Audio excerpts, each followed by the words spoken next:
G'day guys, how are we all? Hope we're all doing well, picking some locks and keeping it bloody legal. And welcome to Wednesday. Actually, it's not Wednesday, it's actually Monday today, but this will be uploaded Wednesday. And Wednesdays, as you know, are review days. And I have 3 items to review today. One of them hasn't been released as of yet on locksmithstoolbox.com.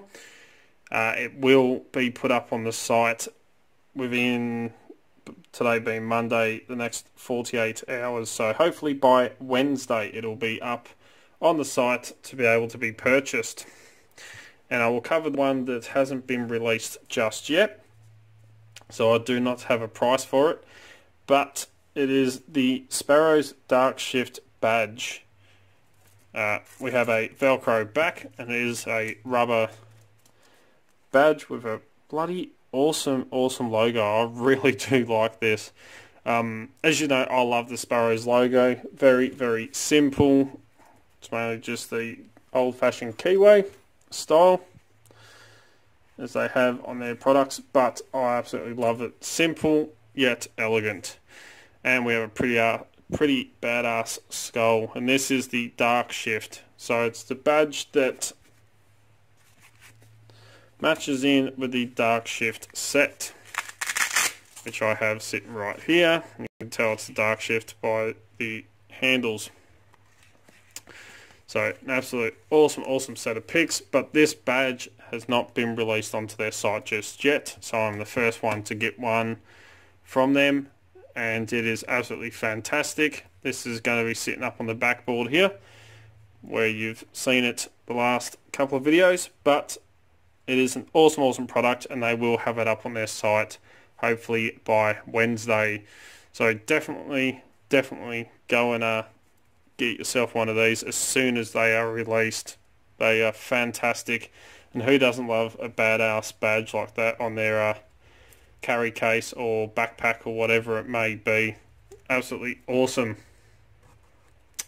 So I do not have a price on that one, unfortunately, but on these next 2 products I do have prices, and they are up for grabs, which are 2 picks that I have just here. So I'll pop them down here and let's go down and have a look.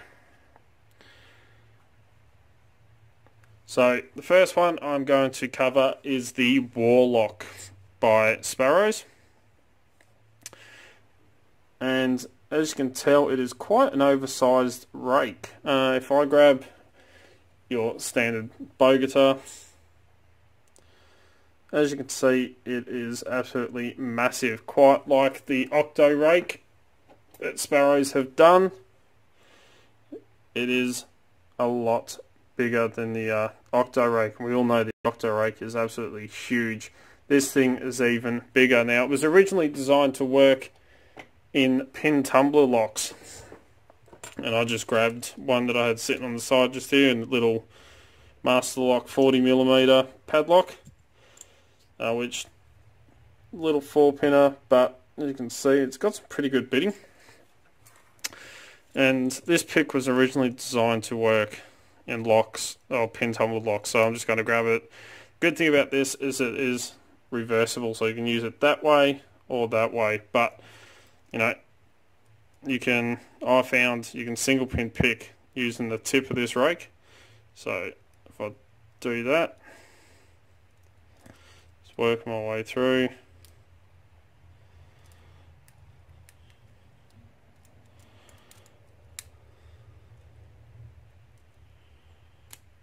Like that.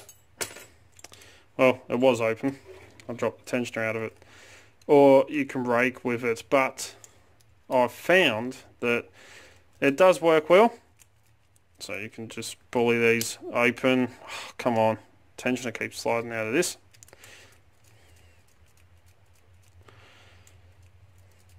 So you can, well, it'd help if you had a bigger keyway. Or you could actually hold the top of the keyway tensioner in. Where did he go? There he is.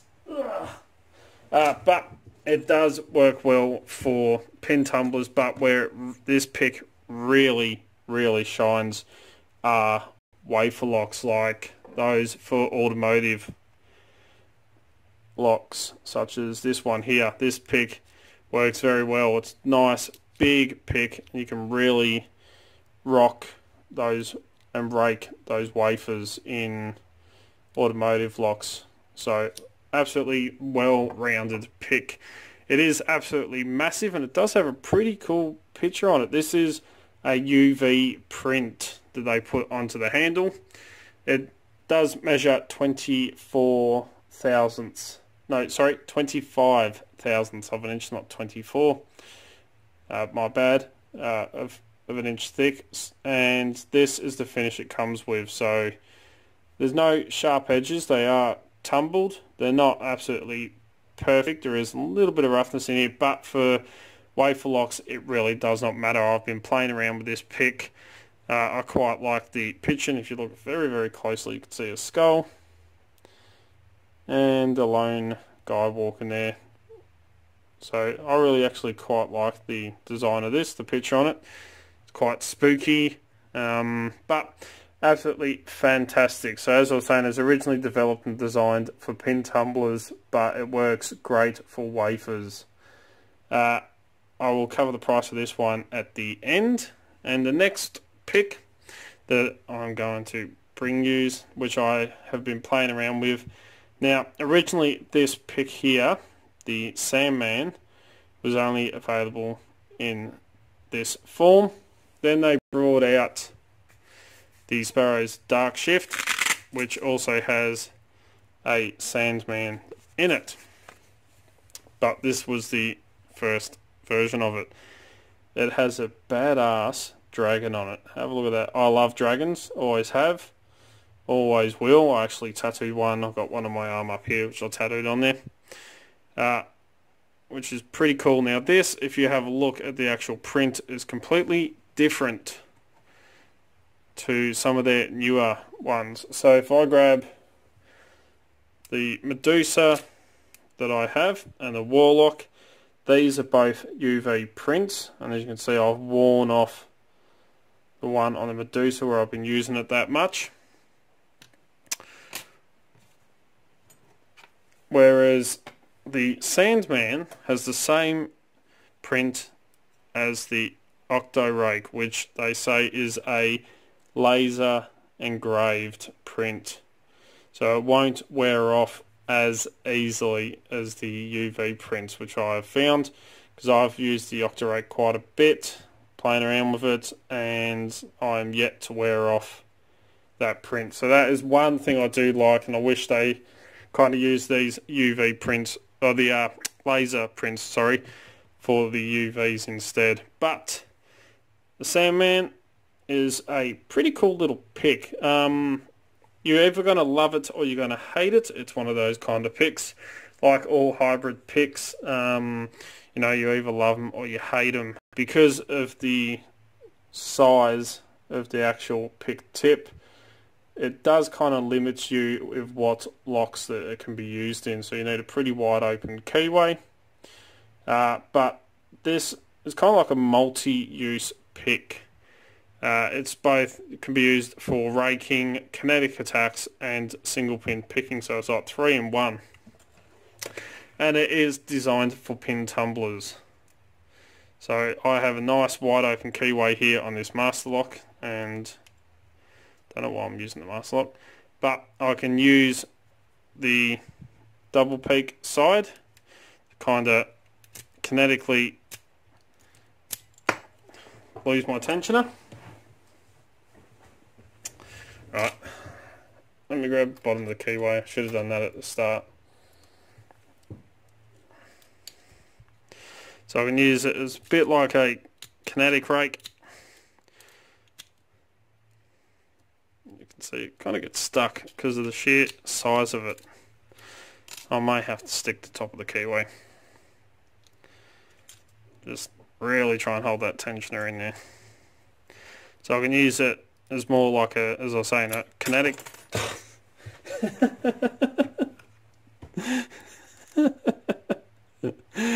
Right, a kinetic rake. You can use it as a kinetic rake, or a more like a scrubbing rake, like a bow guitar, to scrub it to get it open. There we go. And you can also use it to single pin pick. So I'm using the same way again. I'm just using the tip of this very high pick, and you kind of just have to bully these pins to get an open as well. You know, it does have a very, very wide tip on it, so it's not great for very precise placement, but speed picking, this is a pretty good pick to actually use. Now, you've seen this side here with the two peaks, which can be used, as I was saying, for scrubbing, single pin picking, or kinetics. The other side, the same thing. It's almost like a single humped bow guitar in a way, which is designed for high to low pinning. And the other side is more low to high pinning. So depending on how your pins are placed, or the bitting of your lock, you know, it kind of makes you decide which side to use. But this one, I did put it onto the calipers, and it measured in at 23 thousandths of an inch thick. And when you have a look at it next to the Warlock, there is a very, very slight difference in the thicknesses. It's a bit hard to see on camera, but there is a very slight difference, which is, you know, being 23 thousandths, it can fit into slightly thinner keyways, but a great thickness for picks. Both of these picks are actually made from the same steel that Sparrow makes all their picks from, so you know it is going to be very, very durable. It's 301 cold rolled American made max hard steel, as they say on their sites. And I am yet to break a Sparrow's pick, so I've been using them for a very long time, and I'm yet to break one. So you know they are going to last you quite a long time. But these are the two picks that I'm reviewing. As I said, I don't have the price for the Dark Shift, but the prices for these. The Warlock, which is this one here, if you head over to locksmithtoolbox.com, you can pick up for $8.80 Australian, which for a nice little automotive pick is quite a good price. These are very, very comfortable to hold in the hand as well, by the way. In either direction, you got a nice wide handle, but the handle is the same thickness as the rest of it, but that's alright. It works very, very well. Sits in your hand comfortably, doesn't cut in to your hand at all. As I said, I have been playing with this quite a bit, both of these, and I'm quite impressed with them. So $8.80 Australian, which works out to $6.05 US, which works out to $8.02 Canadian, or for everyone over in the Great Britain, that is £4.86. So not a bad price for a pretty interesting and good little wafer lock pick. If you're into rocking and raking wafers. The Sandman, which, you know, kind of works like the double peak or triple peak bow guitar slash kinetic rake, you know, all around pretty cool little rake, except you are limited with what locks it will fit in because of the thickness. Price of this one at locksmithtoolbox.com is $7.70 Australian, so just a smidgen cheaper than the Warlock, which works out to $5.29 US, which is $7.02 Canadian, or for everyone over in the Great Britain, that is £4.26. So not a bad price for a pretty cool, even if you just get it for that picture, which is bloody awesome. Really do like that. But there you go. They are the two picks that I'm reviewing today, and don't forget, as soon as they come up, which should hopefully be Wednesday for the Dark Shift patch, definitely jump onto their site and grab one while you can, because they'll probably sell out very, very fast. I know a few people have noticed this sitting on the backboard and have asked about it, so definitely jump on there and grab one before they run out. So, as always follow the codes, keep Locksport legal, you know, don't go do anything stupid. please jump down the bottom here, right on this side or wherever it may be, is that little subscribe button. And the way YouTube runs it now, you've got to hit that notification bell as well to make sure you are subscribed. That way you'll stay up to date. As soon as I upload a video, you'll be one of the first to know. You know, I try to upload 2 to 3 to 4 videos per week, depending on work and everything else that I've got going on. Don't forget to come and join us on Discord, Extraordinary League of Pickers. Links in the description for that. Don't forget you can also find Dark Arts Lockpicking on Instagram, Facebook and Twitter, where I'll put up post photos of what's going on in the background. All the fun stuff that happens around here. If you're looking for great equipment like these 2 picks just here that I've just reviewed, or the awesome patch just there, at very affordable and competitive prices, please check out locksmithstoolbox.com. They're an awesome Australian company, and as you know, that's where I get all my lockpicking equipment from. If you'd like to get in contact with me, contact me through any of the social medias, Discord, or send us an email at darkartslockpicking@gmail.com, and I'll get back to you. If you like what you see, please give a thumbs up. Really do appreciate it. Let me know in the comments if you have either one of these picks, what you think of them. I quite like these. I think this one, the Warlock I prefer a bit more over the Octo Rake. I have actually successfully raked open a few more pin tumbler locks with this than I have the Octo Rake. But, you know, let us know in the comments below, and until next time, cheers guys.